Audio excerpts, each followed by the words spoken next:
Bismillahirrahmanirrahim. Here's Mubin Nas. I'm from MK Preparations. और आज जो हम टॉपिक डिस्कस करेंगे वो है जी एनर्जी हार्वेस्टिंग, जिसमें हम दो टॉपिक्स को डिस्कस करेंगे in detail. And this topics are the photosynthesis and the respiration. And this topic is very much important for the preparation of different competitive exams like Punjab Public Service Commission, PPSC Zoology or Biology, then Khyber Pakhtunkhwa Public Service Commission, KPPSC, Sindh Public Service Commission, SPSC, Federal Public Service Commission, FPSC, and Balochistan Public Service Commission, BPSC. And students can prepare this topic for the preparation of different exams to secure admission in a medical field or any other field that is related to medical. Okay, so इस topic का जो material है वो different source books से लिया गया है. And these source books includes FSC Biology, Federal Biology, Zoology Miller and Harley book, Hickman Zoology, Campbell Biology, Riyazul हक रामे बुक. और जो टॉपिक्स हम यहाँ पे डिस्कस करेंगे आज, it includes the photosynthesis, light dependent reactions, non cyclic phosphorylation Z scheme, cyclic phosphorylation, chemiosmosis, light independent reactions that are dark reactions, Kelvin cycle, respiration, aerobic respiration, glycolysis, Krebs cycle, electron transport chain, oxidative phosphorylation, and then anaerobic respiration that includes the lactic acid and alcoholic fermentation. So all of these topics are very, very much important and interesting as well. Here is the detailed description and understanding and the concepts about these topics. Okay, the topics जो हैं ये आपके लिए बहुत helpful होंगे for the preparation of different exams. Okay, so this is a concise video in which all of these topics will be covered. So let's discuss about the first topic, that is photosynthesis. Okay, so photosynthesis जो है ये एक ऐसा reaction है जिसमें sunlight जो है it will be captured initially. Okay, it's been divided into two phases. The first one are the light independent, and the second phase is the light, first of all the light dependent and then the light independent reactions. Light dependent reactions are further divided into non-cyclic phosphorylation and cyclic phosphorylation, and the light independent reactions are further divided into Kelvin cycle. Okay, तो सबसे पहले हमारे पास light dependent reactions में क्या होता है, that sunlight will be captured by the thylakoids. Okay, और grana और यानी फोटो सिस्टम जो प्रेजेंट है हमारे पास क्लोरोप्लास्ट में, वो रिकॉग्नाइज करेगा, एक्सेप्ट करेगा सनलाइट को, और इसमें जो है वो ATP और NADPH की सिंथेसिस होगी during the light dependent reactions.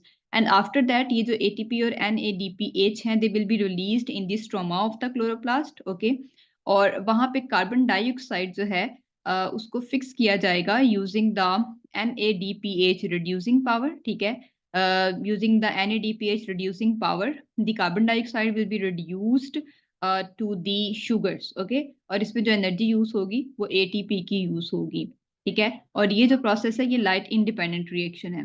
So during the first reaction, light dependent reaction, sunlight will be used to make the high energy compounds, the ATP and NADPH.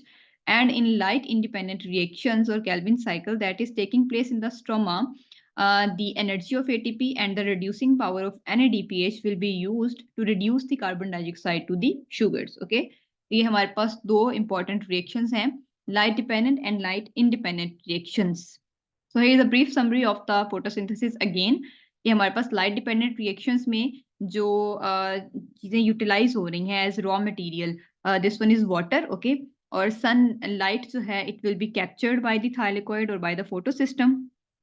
और इस रिएक्शन में ATP और NADPH, these are energy loaded compounds, they will be synthesized, and the byproduct oxygen will be released.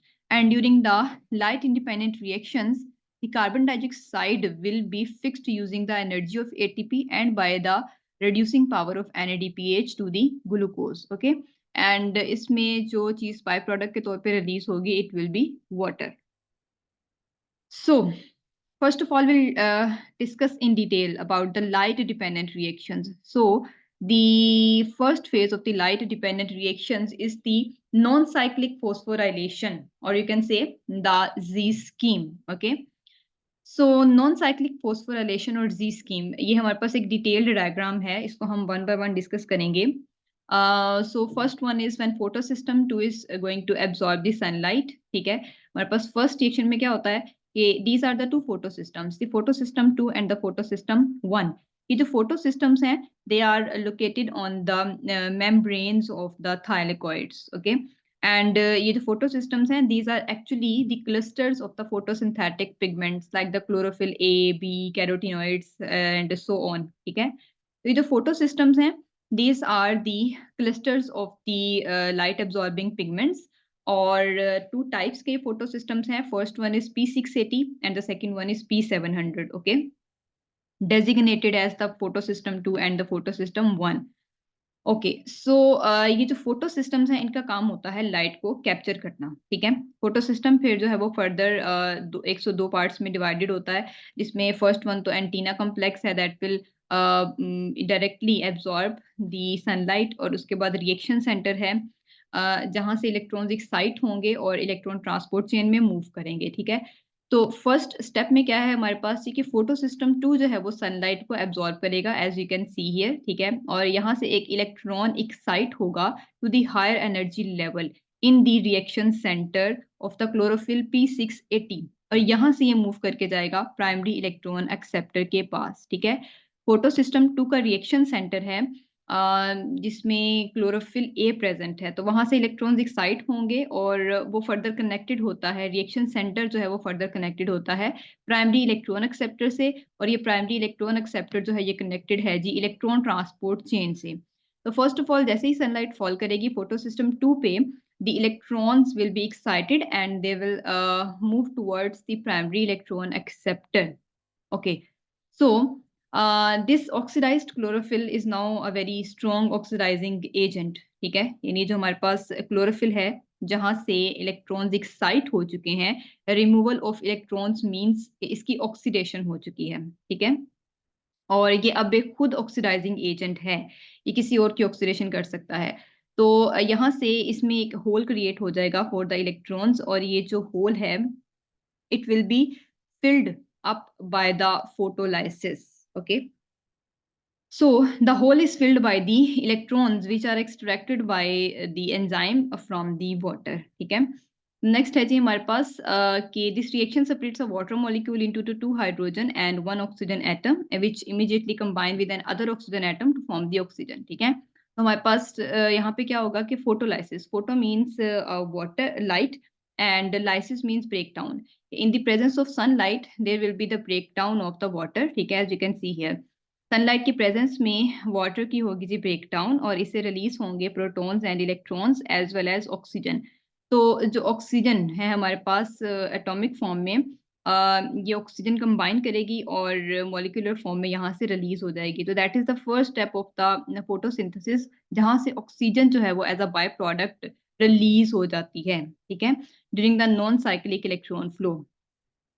Okay जी, so ये जो electrons हैं they will be utilised to fill the hole और gap in this photo system 2. Okay,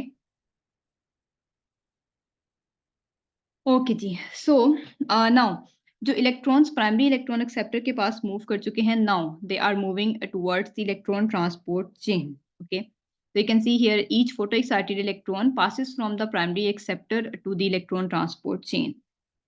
Now from this chain they are moving to the plastocyanin, then to the cytochromes, then copper containing plastocyanin. Okay, and then they are going to move down and they will produce the ATP.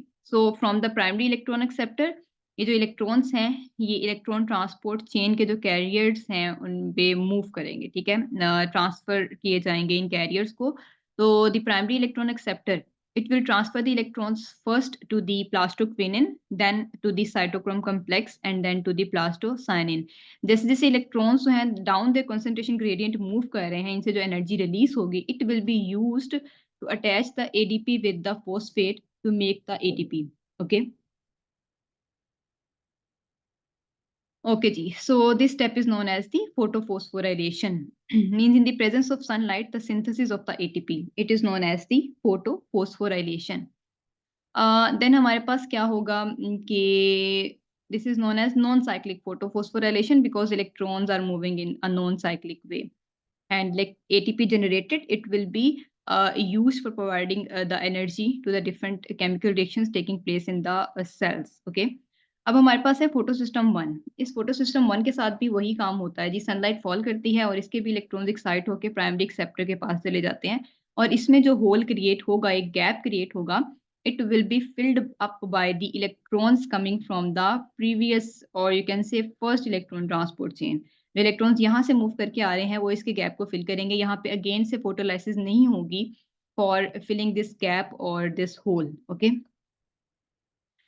So these electrons they are received by this photosystem 1. Okay, यानी ये हमारे पास जो है ये हो चुका है ऑक्सीडाइज और अब ये इसके जो इलेक्ट्रॉन्स हैं they are moving to a second electron transport chain, and this second electron transport chain is having these components: the ferredoxin, the NADP reductase. Okay, so पहले तो जो इलेक्ट्रॉन्स हैं they are moving to the ferredoxin and then ferredoxin से ये move करेंगे NADP reductase जो कि एक एंजाइम है और NADP रिडक्टेज क्या करेगा, इलेक्ट्रॉन्स जो है ये ट्रांसफर करेगा NADP को ताकि वो रिड्यूस हो सके NADPH में.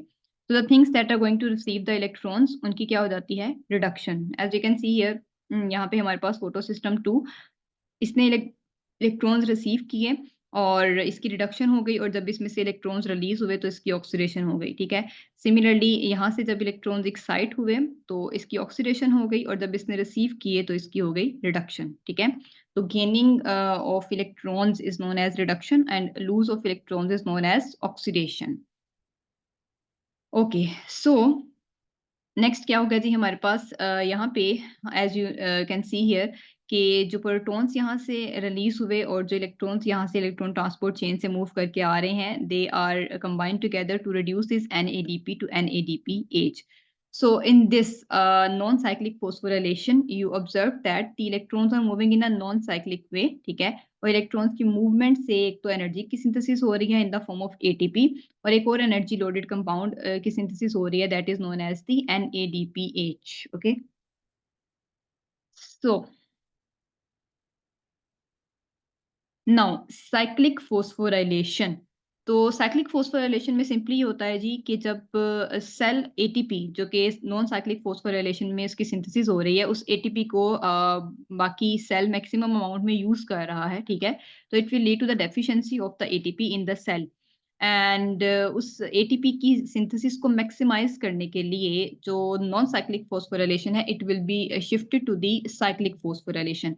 अब साइक्लिक फोस्फोराइलेशन में क्या होगा जी कि फर्स्ट जो इलेक्ट्रॉन ट्रांसपोर्ट चेन है वहां पे से जो इलेक्ट्रॉन्स हैं they will move to the photosystem 1 और फोटोसिस्टम 1 के जो इलेक्ट्रॉन्स हैं they will be excited to the primary acceptor and then to the ferredoxin. अब फेरेडॉक्सिन से वो इलेक्ट्रॉन्स बजाय इसके कि वो NADP रिडक्टेज के पास जाएं, the ferredoxin is going to transfer these electrons to the cytochrome complex back, that is the component of the first electron transport chain. ठीक है. तो cytochrome complex से electrons will be shifted to the plastocyanin and then again to photosystem 1 and then again to primary acceptor, to ferredoxin, to cytochrome, to PC, to system 1, to primary acceptor, to ferredoxin, to cytochrome and to PC and so on. इस तरीके से electrons की जब movement होगी it will be known as the cyclic pathway. And phosphorylation क्यों जी, क्योंकि इसमें साइक्लिक वे में इलेक्ट्रॉन्स मूव कर रहे हैं डाउन द कंसंट्रेशन ग्रेडियंट और उनसे जो एनर्जी रिलीज हो रही है it will be utilised to for the synthesis of ATP. Okay. So that's why it is known as the cyclic phosphorylation. So as you can see here जब cyclic phosphorylation होती है तो इसमें ना ही तो ऑक्सीजन बनती है. ठीक है. इसमें फोटोलाइसिस भी नहीं होती और ना ही NADPH बनता है. ठीक है. सो आपके सेल्स में जो है वो रैपिडली एटीपी की अमाउंट मैक्सिमाइज हो जाती है। प्लांट के सेल्स में रैपिडली एटीपी की अमाउंट जो है वो मैक्सिमाइज हो जाती है। So this is known as the cyclic phosphorylation. ठीक है, तो इन दोनों के रिजल्ट में हमने देख लिया कि नॉन साइक्लिक या साइक्लिक फोस्फोराइलेशन है। सो इस केस में ये क्योंकि लाइट डिपेंडेंट रिएक्शन है, that is dependent on the light, तो इसमें जो हमारे पास प्रोडक्ट्स बन रहे हैं these are ATP and NADPH, यानी एनर्जी लोडेड कंपाउंड्स हैं।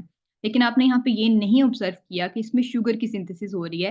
एज वी नो कि जो फोटोसिंथेसिस है इसमें शुगर की सिंथेसिस होगी, कार्बोहाइड्रेट्स की सिंथेसिस होगी, बट यहाँ पे हमें कोई कार्बोहाइड्रेट की सिंथेसिस दिखाई नहीं दे रही। इट्स मीन्स यहाँ पे अभी सिर्फ एनर्जी लोडेड कंपाउंड्स बने हैं in the form of ATP and in the form of NADPH. ठीक है, अब इन दोनों की एनर्जी को, एटीपी की एनर्जी को और एनएडीपीएच की रिड्यूसिंग पावर को, because it can donate the electrons, इसको हम यूज करेंगे। ठीक है, ताकि कार्बन डाइऑक्साइड को रिड्यूस किया जा सके शुगर्स में।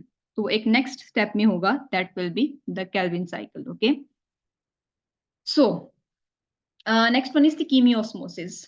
अब कीमियोस्मोसिस क्या है जी? एटीपी की सिंथेसिस। तो आपने इलेक्ट्रॉन ट्रांसपोर्ट चेन में एटीपी की सिंथेसिस को ऑब्जर्व किया है। उस एटीपी की सिंथेसिस को हम कहते हैं chemiosmosis. So now we need to know कि कीमियोस्मोसिस एक्चुअली में होती किस तरह से है। ठीक है, कीमियोस्मोसिस के लिए हमारे पास क्या है जी? In both the cyclic and the non cyclic photophosphorylation the mechanism for the ATP synthesis is known as the chemiosmosis. Okay, and electron transport chain will pump the electrons or protons. It will pump the protons across the membrane of the thylakoids in case of the photosynthesis into the thylakoid space. ठीक है, तो हमारे पास जो chloroplast है ये हम जो thylakoid, this one is the thylakoids interior space, और ये है हमारे पास थाइलेकोइड मेम्ब्रेन। ठीक है, और ये थाइलेकोइड मेम्ब्रेन के बाहर जो है प्रेजेंट है स्ट्रोमा।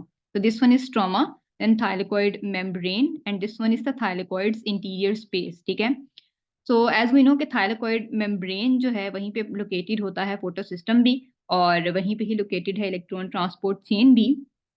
तो इनिशियली क्या होगा कि फोटोलाइसिस के बाद जो इलेक्ट्रॉन्स हैं ये तो ट्रांसफर कर दिए जाएंगे इलेक्ट्रॉन ट्रांसपोर्ट चेन को। ठीक है, और जो प्रोटॉन्स हैं they will B pumped into the thylakoid interior space. ठीक है, अब ये आहिस्ता आहिस्ता यहाँ पे प्रोटॉन्स हैं वो अक्यूमुलेट होते जा रहे हैं। ठीक है, यानी यहाँ पे इनकी कॉन्सेंट्रेशन मैक्सिमाइज होती जा रही है और इलेक्ट्रॉन्स जो है वो इलेक्ट्रॉन ट्रांसपोर्ट चेन में मूव करते जा रहे हैं। ठीक है, so, from the plastocyanin to the cytochromes, then to plastocyanin, and this one is photosystem 1. तो ये पूरी हमारे पास एक इलेक्ट्रॉन ट्रांसपोर्ट चेन ड्रॉ की हुई है, that is showing the flow of electrons. Okay, and this one is the second electron transport chain. ठीक है, तो जो इलेक्ट्रॉन्स इस इलेक्ट्रॉन ट्रांसपोर्ट चेन से मूव करेंगे, now finally they are getting entry into the stroma. ठीक है, और जो प्रोटॉन्स थाइलेकोइड की इंटीरियर स्पेस में accumulate हो चुके हैं, these protons will move down their concentration gradient from the thylakoid interior space into the stroma. ठीक है, और इनकी जो मूवमेंट है ये होगी with the help of the ATP synthase enzyme that is located in the thylakoid membrane. अब इस एंजाइम की हेल्प से प्रोटॉन्स अपने हाई एनर्जी लेवल से लो एनर्जी लेवल यानी थाइलेकोइड इंटीरियर स्पेस से स्ट्रोमा में मूव करेंगे, और इनकी मूवमेंट के दौरान जो एनर्जी रिलीज होगी, this energy will be used to attach the ADP with the phosphate to make the ATP. Okay, and now in the stroma protons are available and electrons are also available here. So in protons को जो है वो कौन accept करेगा? NADP, और NADP इन protons को receive करके reduce हो जाएगा NADPH में. ठीक है, तो it was all about the synthesis of the ATP. ठीक है, as we have discussed here कि chemiosmosis जो है it's a process of synthesis of ATP during the cyclic or non-cyclic flow of electrons.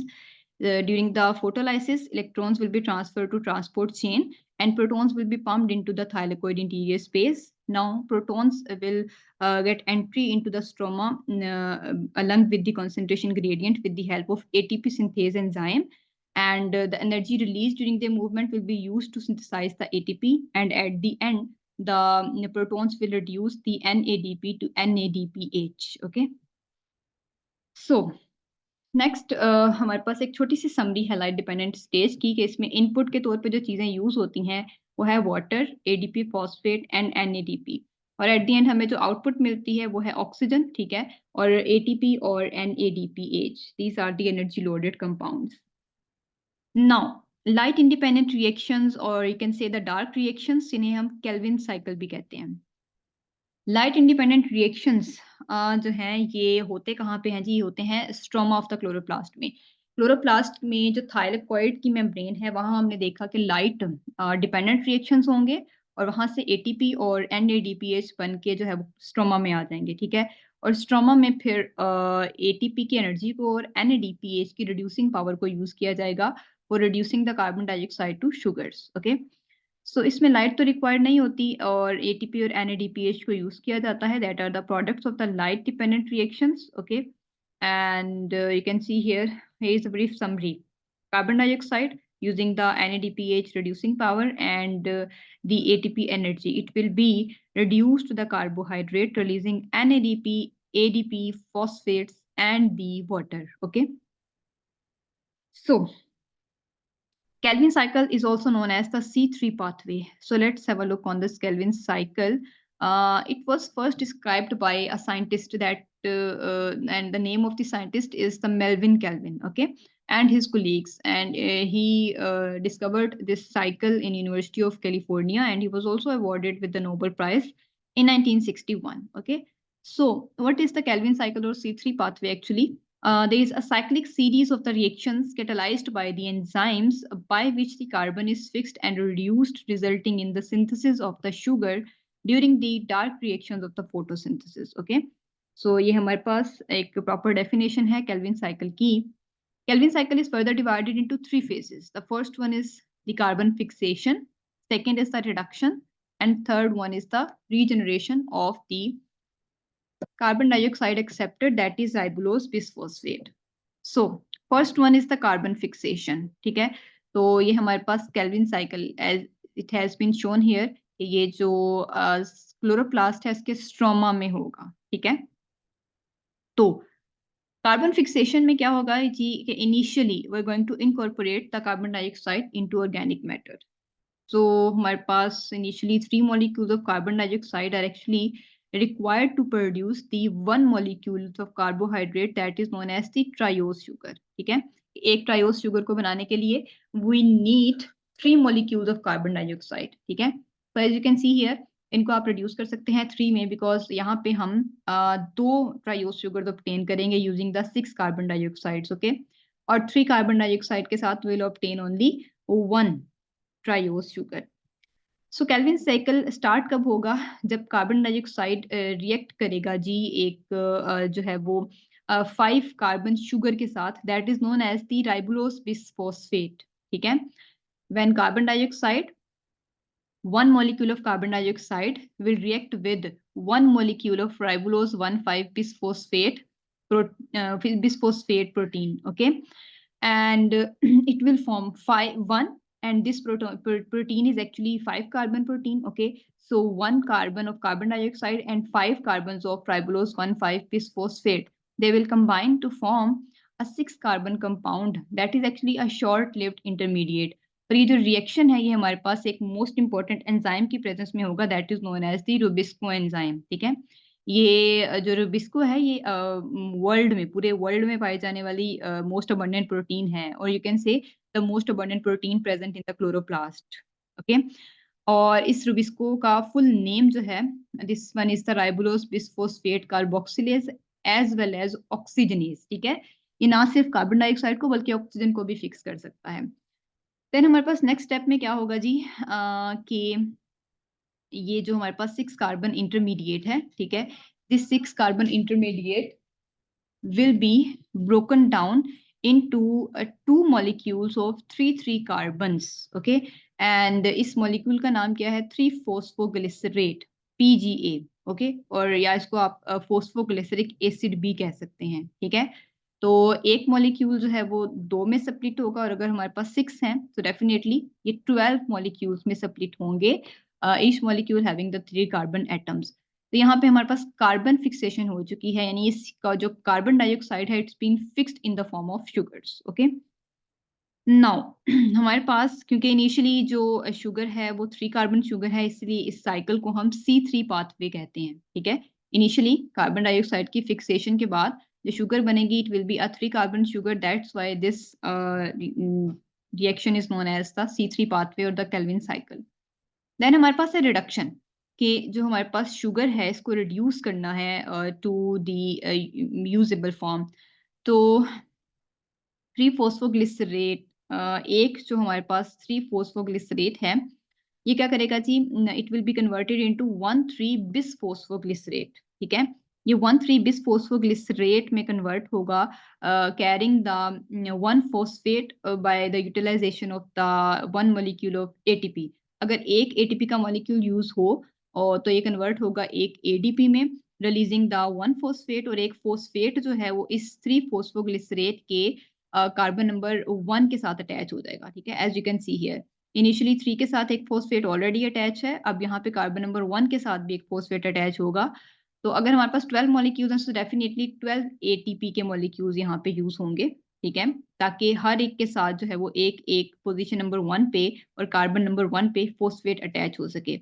Then this 1,3 bis phosphoglycerate जो है, it will be converted into glyceraldehyde 3 phosphate, ठीक है? ये glyceraldehyde 3 phosphate में convert होगा।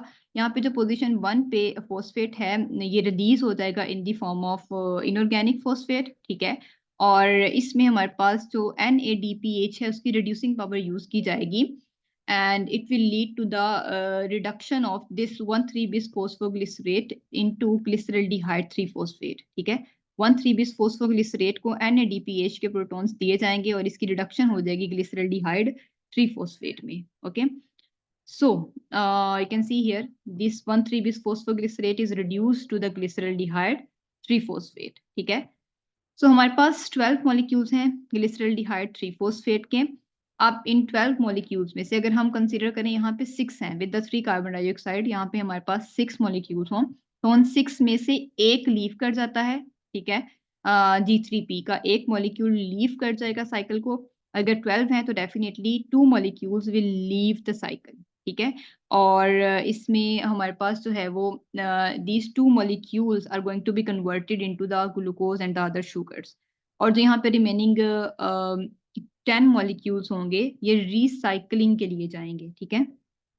सो by using 3 carbon dioxide, if there are 6 molecules of G3P, तो उन 6 में से एक जो है वो लीव कर जाएगा साइकिल को ताकि वो कार्बोहाइड्रेट में कन्वर्ट हो सके, ठीक है? और जो रिमेनिंग है they are going to be recycled. So next is the regeneration of the carbon dioxide acceptor, that is the ribulose bisphosphate. As we know कि हमारे पास ये जो राइबुलोज बिसफॉस्फेट है इनिशियली जो इस साइकिल में यूज हुआ, इसको दोबारा भी रीजनरेट करना है, ठीक है? तो इसकी रीजनरेशन के लिए हमारे पास लास्ट स्टेप है कि हमने देखा एक मॉलिक्यूल लीव कर जाएगा और जो रिमेनिंग 5 हैं, दीज रिमेनिंग 5 जो हैं they are going to rearrange, ठीक है? पहले तो ये रीअरेंज होंगे initially, if we have 5 molecules of carbon 3, now यहाँ पे इसकी क्या होगी? रीअरेंजमेंट, ठीक है? इनिशियली ये जो 10 मॉलिक्यूल्स यहाँ मूव कर रहे हैं, ये हमारे पास अगर 5 हैं, ठीक है? 5 molecules of 3 carbon, so they will be converted into 3 molecules of 5 carbon, ठीक है? देन यहाँ पे हमारे पास ATP यूज होंगे, 6 ATP यूज होंगे, and their phosphates will be attached at the carbon number 1, converting the 5 bisphosphate, converting the 5 phosphate ribulose 5 phosphate to ribulose 1,5 bisphosphate, okay? Converting the ribulose 5 phosphate to 1,5 bisphosphate. Okay, so this ribulose phosphate is going to receive the phosphates from the ATP, and it will be converted into ribulose 1,5 bisphosphate by attaching the phosphates with the carbon number 1. Okay, तो ये हमारे पास regeneration हो जाएगी इस तरीके से carbon dioxide acceptor की, that is the ribulose 1,5 bisphosphate, ठीक है? इनिशियली अगर हमारे पास 3 मॉलिक्यूल्स हो कार्बन डाइऑक्साइड के, तो यहाँ पे जो है वो जी 3 मॉलिक्यूल्स, तो यहाँ पे हमारे पास टोटल 3 मॉलिक्यूल्स बनेंगे 6 कार्बन, और यहाँ पे by the separating of these 3 यहाँ पे हमारे पास 6 मॉलिक्यूल्स बनेंगे 3-3 कार्बन वाले, ठीक है? और देन यहाँ पे भी 6 और 6, इन 6 में से एक लीव कर जाएगा और 5 यहाँ पे रिमेनिंग होंगे, ठीक है। और 5 में से फिर हमारे पास 5 राइबोलोज 1,5 बिस्फोस्फेट के मॉलिक्यूल्स बनेंगे, ठीक है। सो लाइट इंडिपेंडेंट स्टेज में जो इनपुट्स हैं, it includes the ATP and NADPH, as you can see here. ये हमारे पास यहाँ पे जो हम चीजें यूज कर रहे हैं वो एटीपी है, ठीक है, और एनएडीपीएच है। एटीपी एंड एनएडीपीएच, ठीक है। ये जो एटीपी और एनएडीपीएच यहाँ पे यूज हुए हैं केल्विन साइकिल में, ये वो एटीपी और एनएडीपीएच हैं that are formed during the light dependent reactions, ठीक है। जो लाइट डिपेंडेंट रिएक्शन में बन के स्ट्रोमा में आए थे, ये वो एटीपी और एनएडीपीएच हैं जिनको यूज करके हम कार्बन डाइऑक्साइड को रिड्यूस कर रहे हैं टू शुगर्स, ठीक है। तो इसमें जो इनपुट है वो एक तो एटीपी और एनएडीपीएच है, and then carbon dioxide, as you can see here this carbon dioxide, ठीक है। और जो हमारे पास आउटपुट है वो एडीपी, यानी जो हमारे पास अनलोडेड फॉर्म है एनएडीपी एंड दी ग्लूकोज, ठीक है। तो as you can see here यहाँ पे हमारे पास G3P रिलीज हो जाएगा साइकिल से, and this G3P is going to be converted into the other types of the sugars or the carbohydrates. Okay, so it was all about the photosynthesis. अब हम जो topic discuss करेंगे, this one is the respiration, okay. So respiration में क्या है हमारे पास, further इसको divide किया हुआ है जी एरोबिक और एनारोबिक रेस्पिरेशन में। इसमें हम ग्लाइकोलिसिस को, क्रेब्स साइकिल को, इलेक्ट्रॉन ट्रांसपोर्ट चेन को एंड ऑक्सीडेटिव फॉस्फोराइलेशन को, along with the anaerobic fermentation, alcoholic and lactic acid fermentation discuss करेंगे, ठीक है। So first of all, we have the aerobic respiration. So what is aerobic respiration? Aerobic respiration is the process of producing the cellular energy in the presence of oxygen. Okay? और इसमें होता क्या है actually कि हमारी food में जो energy present होती है, ठीक है, फूड जो हम खाते हैं in the form of carbohydrates, it's going to be broken down in the presence or in the absence of oxygen to release the ATP, ठीक है। तो हमारी जो फूड है यानी जो ग्लूकोज है एक्चुअली, ये ग्लूकोज के जो बॉन्ड्स हैं between the carbon, hydrogen and oxygen, they will be broken down in the presence और in the absence of oxygen. और इसमें हमारे पास कार्बन डाइऑक्साइड रिलीज होगी, वाटर रिलीज होगा along with the lot of energy in the form of ATP. Cells इस ATP को use करेंगे और फर्दर जो है वो फ्यूचर के लिए इसको स्टोर करेंगे, ठीक है। Now, this one is the aerobic respiration general diagram. As you can see here, initially, the first step of this aerobic respiration is glycolysis, जिसपे हमारे पास सेल के साइटोप्लाज्म में ग्लूकोज जो है वो कन्वर्ट हो जाएगी पायरुविक एसिड में, ठीक है, with net ATP, 2 molecules of ATP. Then pyruvic acid जो है वो एंटर होगा माइटोकॉन्ड्रिया में, ठीक है। और माइटोकॉन्ड्रिया का जो मैट्रिक्स है वहाँ पे पायरुविक एसिड से ड्राइव होगा एक क्रेब्स साइकिल, और इस क्रेब्स साइकिल में कार्बन डाइऑक्साइड प्रोड्यूस होगी, ठीक है। और इस क्रेब्स साइकिल में जो एटीपी और एनएडीपीएच प्रोड्यूस होंगे, they will be used in electron transport chain to synthesize the ATP, and the net gain of ATP is 36 ATP, okay। और ये भी aerobic respiration का part है, utilizing the oxygen, and the byproduct is water. So anaerobic respiration. Anaerobic respiration is the type of respiration in which the glucose is going to be broken down in the absence of oxygen or without air. Okay, and ये ऐसा होता क्यों है actually, sometimes अगर हम बात करें कुछ माइक्रो ऑर्गेनिजम्स की या अपनी बॉडी की, so we are deficient in oxygen, ठीक है। तो जब हमारे पास बॉडी में डेफिशिएंसी होती है ऑक्सीजन की, तो हमारे जो सेल्स हैं they are not going to die, they will shift from the aerobic to anaerobic respiration, ठीक है। और अगर माइक्रो ऑर्गेनिजम्स की बात करें तो बहुत से जो माइक्रो ऑर्गेनिजम्स हैं they actually require the absence of oxygen for the break down of the organic components, ठीक है। तो फर्मेंटेशन के लिए इनको ज़रूरत होती है जी एब्सेंस ऑफ ऑक्सीजन की, so they will proceed their respiration in this way, okay. तो एनारोबिक रेस्पिरेशन जो है वो माइक्रो ऑर्गेनिजम्स में और लोअर प्लांट्स में होती है, ओके जी। Now this one is the brief introduction of anaerobic respiration. Glycolysis के बाद first step is the glycolysis, ठीक है। Glycolysis जो है वो in the absence और in the presence of oxygen दोनों तरह से हो सकती है, ठीक है। इसलिए आपने इसको aerobic respiration में भी देखा और अब हम anaerobic respiration में भी देख रहे हैं इसको, ठीक है। तो glycolysis जो है जिसमें glucose will be split down into the pyruvate releasing the 2 ATP molecules, 2 net ATP molecules, ठीक है। तो यहाँ पे हमारे पास जो ग्लाइकोलिसिस है ये इन दी एब्सेंस ऑफ ऑक्सीजन हो रही है। देन हमारे पास जो पायरुवेट बनेगा, पायरुवेट फर्दर कौन सा पाथवे फॉलो करेगा, आइदर एरोबिक और एनारोबिक, ये डिपेंड करता है प्रेजेंस ऑफ ऑक्सीजन पे।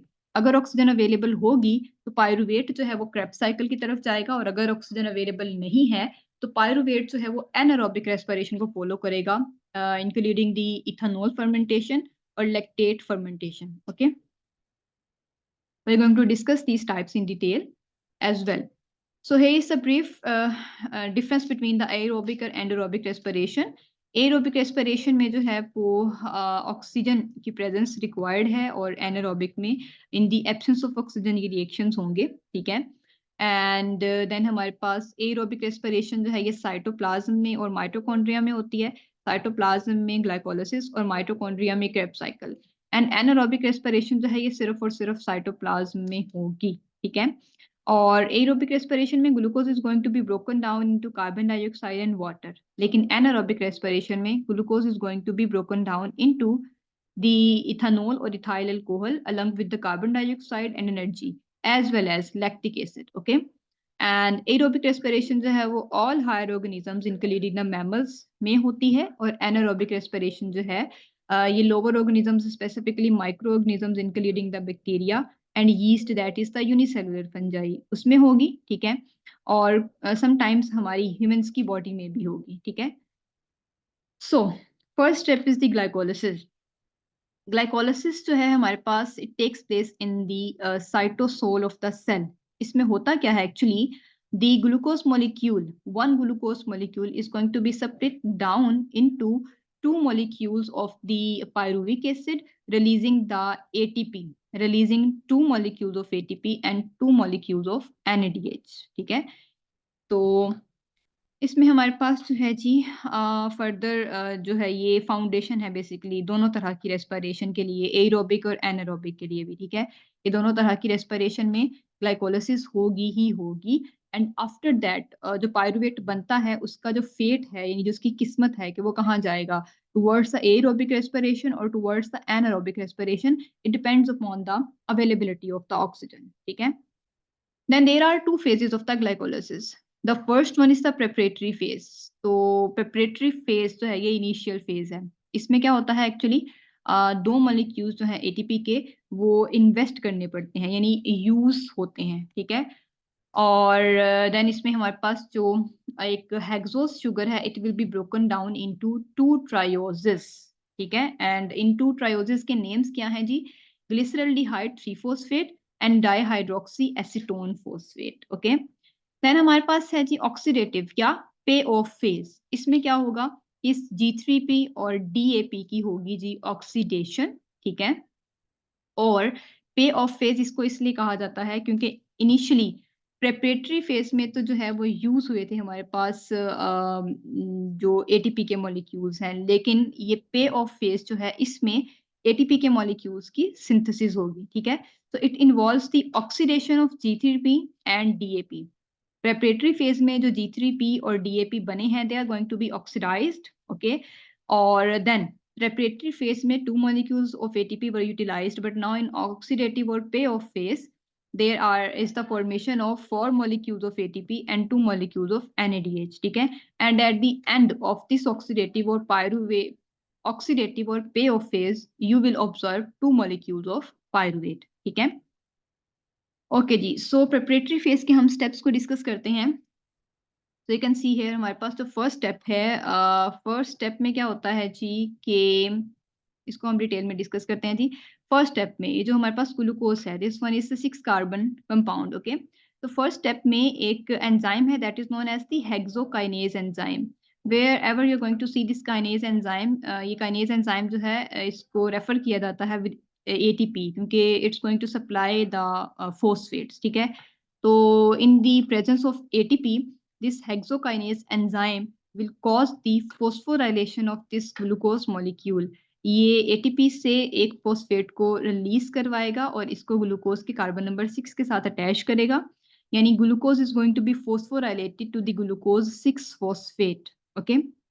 नाउ सेकंड स्टेप में क्या होगा हमारे पास कि एक सेकंड एंजाइम है that is known as the phosphohexose isomerase. Okay, it's going to convert this glucose 6-phosphate into its isomer that is known as the fructose 6-phosphate. Okay, now in the third step this fructose 6-phosphate will be converted into fructose 1,6-bisphosphate. ठीक है, यानी अब हमारे पास जो fructose की position 1 है, carbon 1 है और कार्बन 6 है, दोनों के साथ फोस्फेट अटैच है. और ये जो सेकंड फोस्फेट है ये कैसे आया?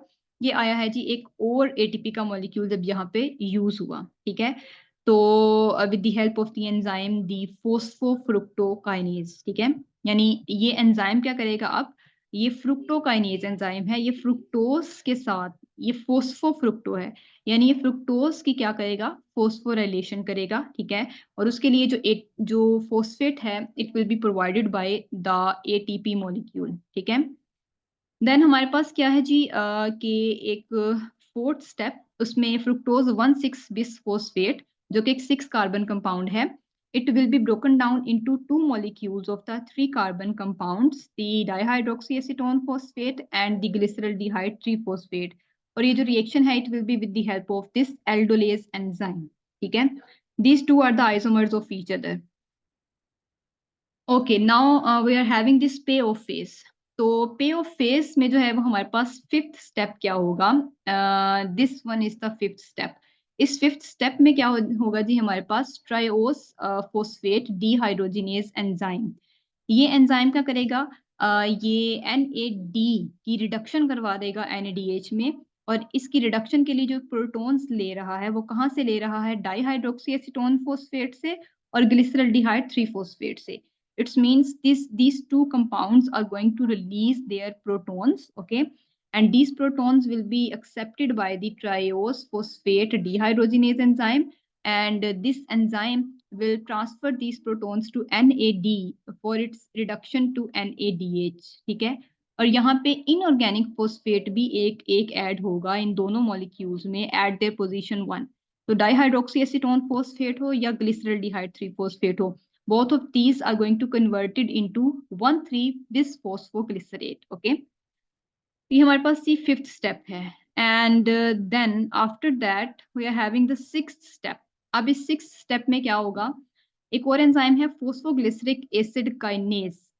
ये क्या करेगा जी, it's going to remove one phosphate of the carbon number 1 from this 1,3-bisphosphoglycerate. Okay, ये इस 1,3-bisphosphoglycerate की कार्बन नंबर 1 से एक फोस्फेट को रिमूव करवाएगा. ठीक है, this phosphate will be accepted by ADP and it will be converted into ATP. ठीक है, देन हमारे पास जो है वो है सेवंथ स्टेप. सेवंथ स्टेप में when enzyme phosphoglyceromutase enzyme, it's going to convert this 3-phosphoglycerate to 2-phosphoglycerate. ये सिंपली पोजीशन नंबर 3 पे जो फोस्फेट है इसको रिमूव करके पोजीशन नंबर 2 पे अटैच करेगा. ठीक है, and then we are having the eight step. इस एट स्टेप में एक एंजाइम है enolase that will be incorporated here. Okay, और यहाँ से वाटर के मॉलिक्यूल को रिलीज करवाएगा converting this phosphoglycerate to phosphoenol pyruvate. Okay, and then in the last step, that is ninth step, pyruvate kinase enzyme is involved here. और ये pyruvate kinase enzyme क्या करता है जी, ये फोस्फोइनोल पायरुवेट से एक फोस्फेट को रिमूव करेगा. ठीक है, and this phosphate will be accepted by ADP to convert it to ATP. Okay, and the phosphoenol pyruvate after releasing the phosphate it will be converted into pyruvate. Okay, so you can see here this one is the preparatory phase and this one is the payoff phase. So preparatory phase में हमने देखा कि 1 and 2 ATP molecules are utilized. ठीक है, इसलिए इसको हम preparatory phase कहते हैं. यहाँ पे हमें 2 ATP के molecules invest करने पड़ते हैं. देन हमारे पास इन दोनों से डाईहाइड्रोक्सी एसीटोन फोस्फेट से और ग्लिसरल्डिहाइड 3-phosphate से यहाँ पे इस तरह के 2 साइकिल्स रन करेंगे. ठीक है, तो as you can see here एक साइकिल में हमारे पास 1 ATP and 2 ATP they are going to be synthesized, और इसी तरह ग्लिसरल्डिहाइड 3-phosphate से भी 2 ATP बनेंगे, तो टोटल 4 ATP बनेंगे.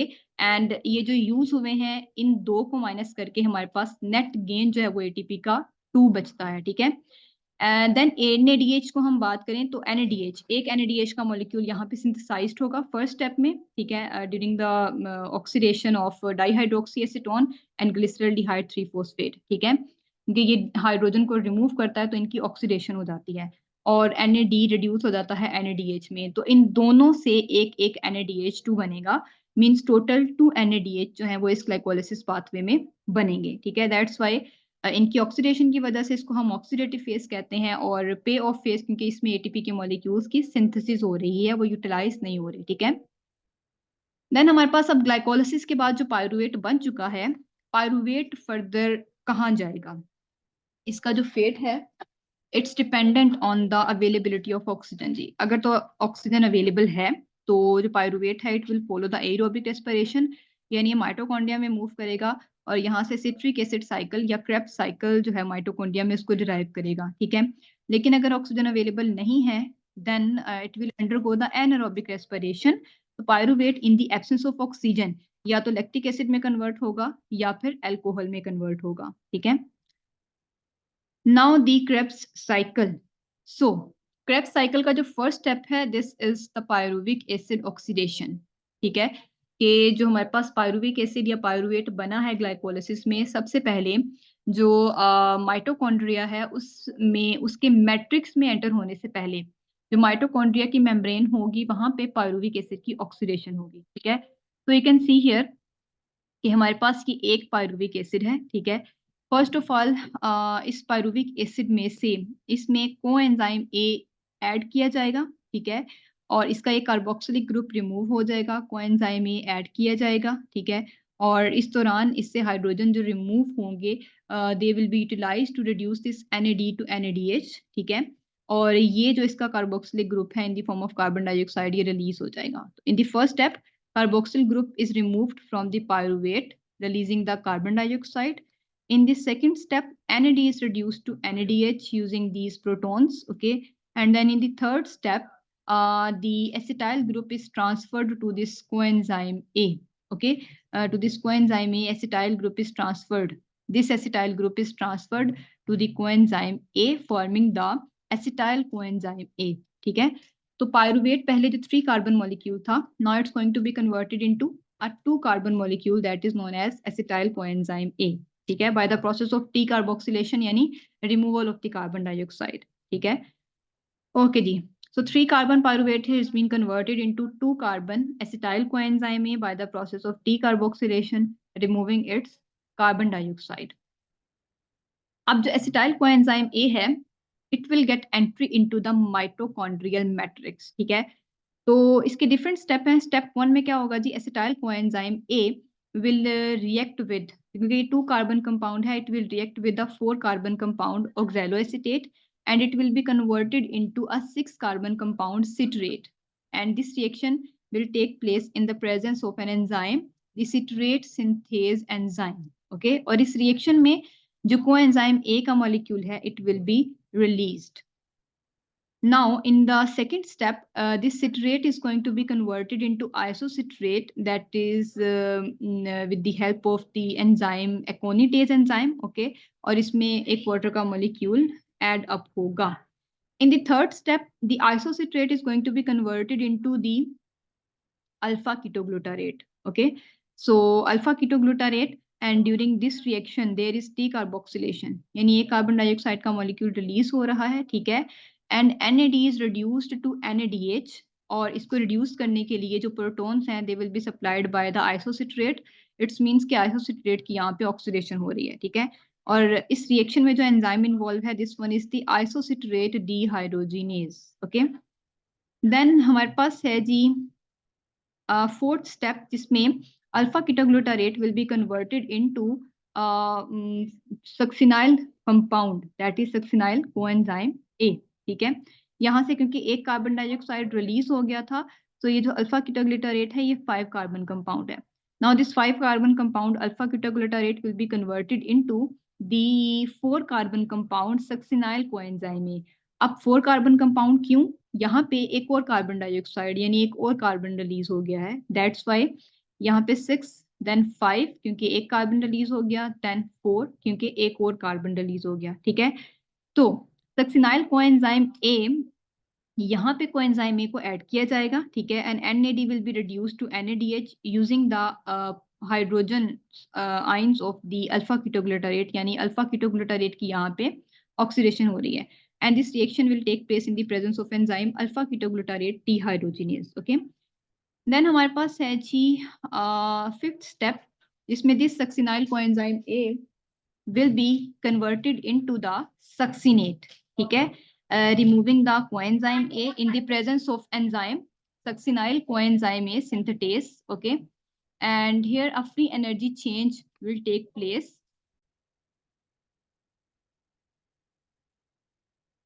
So this free energy change will first lead to the conversion of GDP to GTP, and then GTP will be broken down into GDP, releasing the phosphates that will be attached with the ATP for being converted into the ATP. तो यहाँ पे हमारे पास एक ATP का molecule बनेगा, ठीक है।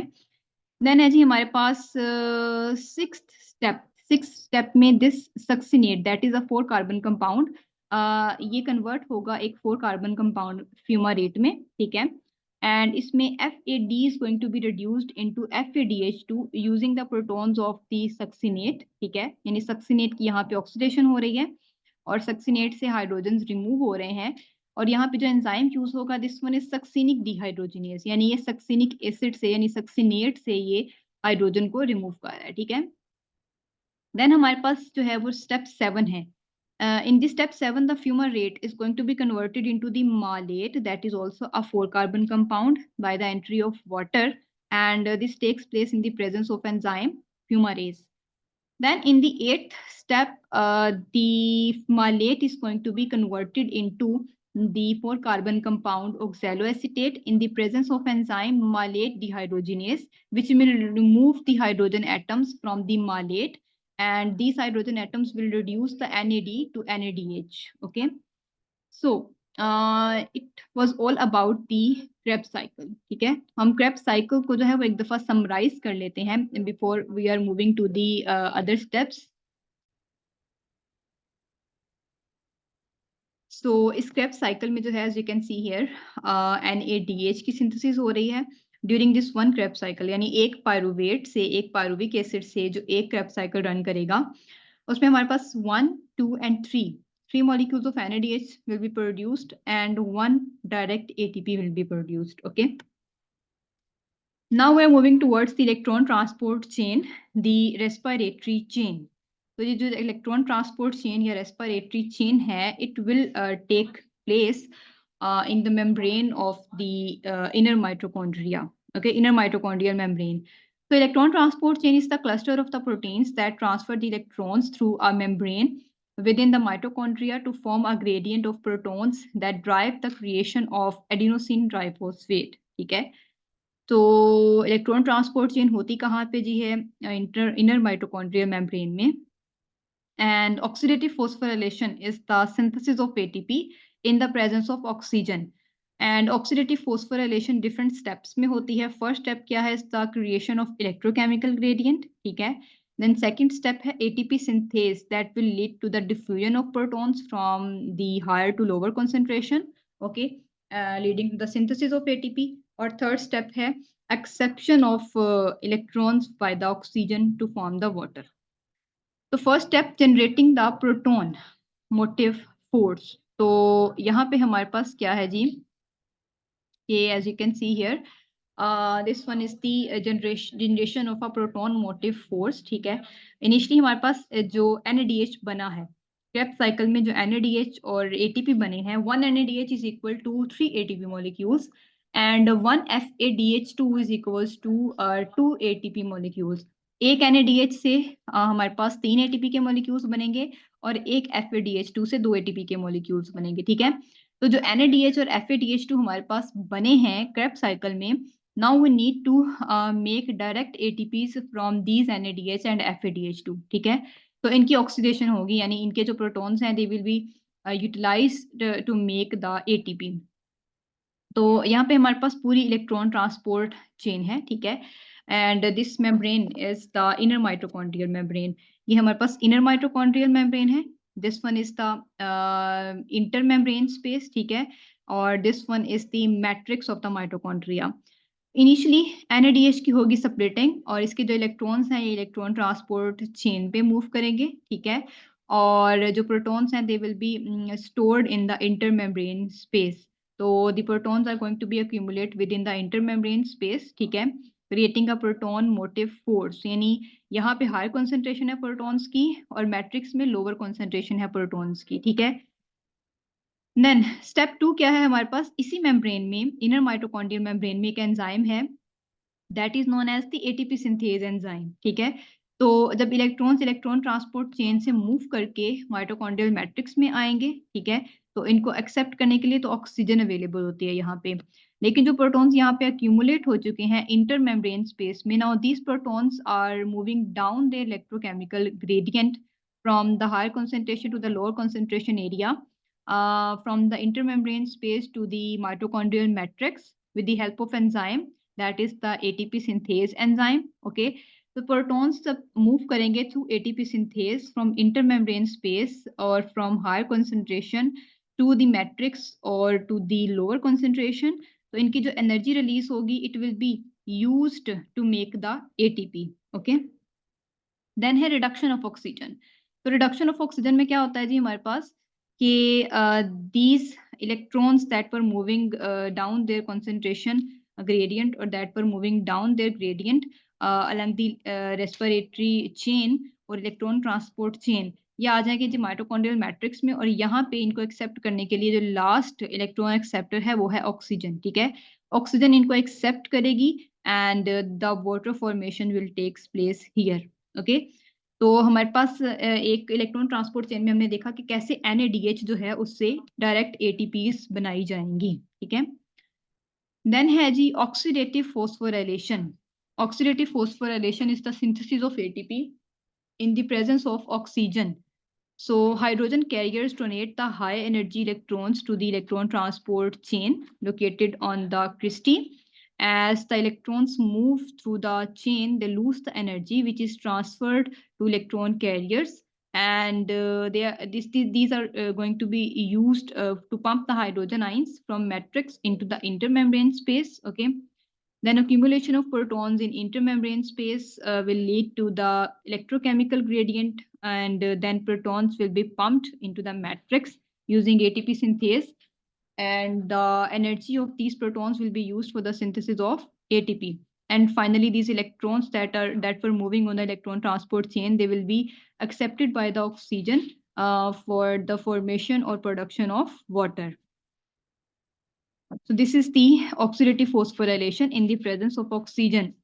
That is the final electron acceptor of the electron transport chain, the synthesis of ATP. So this is the oxidative phosphorylation. Now we are going to discuss about the anaerobic respiration, or you can say fermentation. हमारे पास अगर glycolysis के बाद जो pyruvic acid बना है, if oxygen is available, then this pyruvic acid will follow the aerobic respiration. It will get entry into the mitochondrial matrix for deriving the Krebs cycle.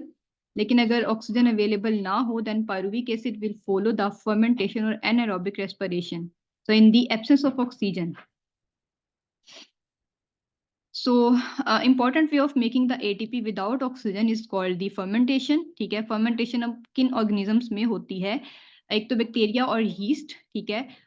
they are going to carry out the fermentation, and people use the organisms to make the yogurt, bread, wine and biofuels, ठीक है। जो humans हैं they are going to use the bacteria and yeast in fermentation process for making these products. इसके बाद जो human cells हैं, human muscle cells, they are also undergoing the process of anaerobic respiration or fermentation. So types of fermentation is lactic acid fermentation or alcoholic fermentation. First one is the lactic acid fermentation.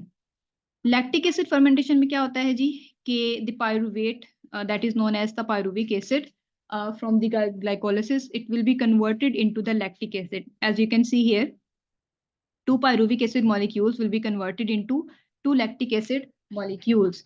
And in this reaction, the NADH is going to be oxidized to NAD. Okay. And this one is the formula of pyruvic acid. So you can see here NADH2 is going to be oxidized to NAD, and it will lead to the production of lactic acid. So during the conversion of one pyruvic acid to one lactic acid, one NADH2 will be oxidized to one NAD. Okay. So this type of fermentation is carried out by the bacteria in the yogurt, and it is also used by your own muscle cells. ठीक है, जब हमारी body में एक तो bacteria that are going to make the yogurt, वो करते हैं फर्मेंटेशन, ठीक है, योगर्ट बनाने के लिए, दही बनाने के लिए, तो उनमें ये प्रोसेस होगा। और दूसरा प्रोसेस है हमारे सेल्स में, हमारे मसल सेल्स में, when you going to do some hard work, okay, तो एक बहुत ज़्यादा स्वीयर एक्टिविटी के रिजल्ट में your muscle cells are going to become deficient in oxygen, ठीक है। तो जब उनको ऑक्सीजन नहीं मिलती, it doesn't mean that they are going to death, they will start doing the anaerobic fermentation. They will start converting the pyruvic acid to lactic acid, और इस दौरान भी उन्हें जो है वो एनर्जी मिलेगी in the form of ATP. बस डिफरेंस ये होता है कि एटीपी की जो अमाउंट है it is much less than the aerobic fermentation, aerobic respiration. Then the alcoholic fermentation, alcoholic fermentation में क्या होता है जी, pyruvic acid will be converted into alcohol और ethanol, and during this reaction NADH will be oxidized to NAD, releasing the carbon dioxide. तो इसमें ethanol के साथ साथ कार्बन डाइऑक्साइड की भी सिंथेसिस होगी, as you can see here. और ये जो फर्मेंटेशन है it will be carried out by the yeast and some bacteria, ठीक है। और यीस्ट और बैक्टीरिया इस अल्कोहलिक फर्मेंटेशन को यूज करते हैं for making the bread, wine and biofuels. So it was all about the bioenergetics, about the photosynthesis and respiration. Hope you like the video. It would be very helpful for the preparation of different competitive exams and for the preparation of exams for securing admission in different departments. Okay, so अपना बहुत सारा ख्याल रखिएगा। इंशाल्लाह हम हाजिर होंगे next video के साथ। Until then, अल्लाह हाफिज।